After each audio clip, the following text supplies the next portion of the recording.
The dark side of artificial intelligence warning is coming true. Giants will come to Earth again, and we will witness it if we're still alive, according to claims by Jordan Peterson. Time has sped up tremendously. In December, Professor Jordan Peterson gave a great interview to Lord Conrad Blake, where Peterson touched on many topics, among them, and on the example of ChatGPT, which had just appeared then, is the question of the dark side of AI, artificial intelligence. And Peterson warned about the following. Be prepared for things to come up on the AI front over the next year that will make your hair stand on end. Now there is already an AI capable of creating its own picture of the world only on the basis of the analysis of a colossal corpus of texts. And this AI is already smarter than many of us, but in a year it will become incomparably more intelligent than most of us, for it will build its picture of the world from trillions of patterns extracted not only from people's texts, but also from the world itself, its visual and other images. The knowledge at the heart of its vision of the world will come not only from the linguistic statistics of the texts that describe this world, as ChatGPT currently has, but also from the statistics of the patterns of formation and dynamics of the interactions of objects in the world. So keep your hats on, ladies and gentlemen. As Jonathan Pageau said, giants will come to Earth again, and we may see it if we live. Less than 3 months later, as the warning of Professor Peterson began to come true, a group of artificial intelligence researchers from Google and the Technical University of Berlin presented the first step towards that what Peterson was talking about. PALM-E is a 562 billion parameter multimodal visual language model, VLM, that combines vision and language to control robots.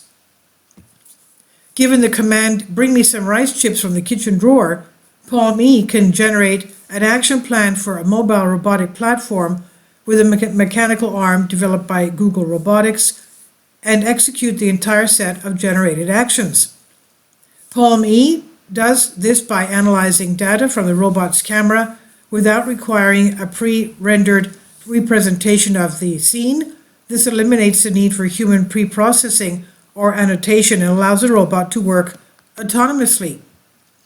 PALM-E is a predictor of the next token. It is so named because it is based on Google's large language model, LLM, called PALM, P-A-L-M, similar to the technology behind ChatGPT. But Google has made PALM realistic by adding sensory information and robotic control. Since it's based on a language model, PALM-E continuously collects observations such as images or sensor data and encodes them into a sequence of vectors of the same size as the language tokens. And this allows the model to understand, quote unquote, sensory information in the same way that it processes language. The new model demonstrates interesting and unexpected abilities.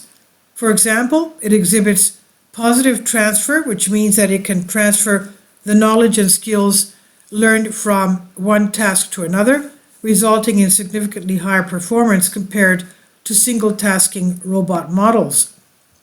In addition, the model exhibits multimodal reasoning chains along the model to analyze the sequence of inputs that includes both linguistic and visual information, and multi-image inference, using multiple images as input to make a conclusion or prediction, even though the model was trained only on single image prompts. Peterson was right. Keep your hats on, ladies and gentlemen, for the giants are already approaching, it looks like. This is on Solask. Please leave your comments, and thank you for your support. Kindly support my Patreon account.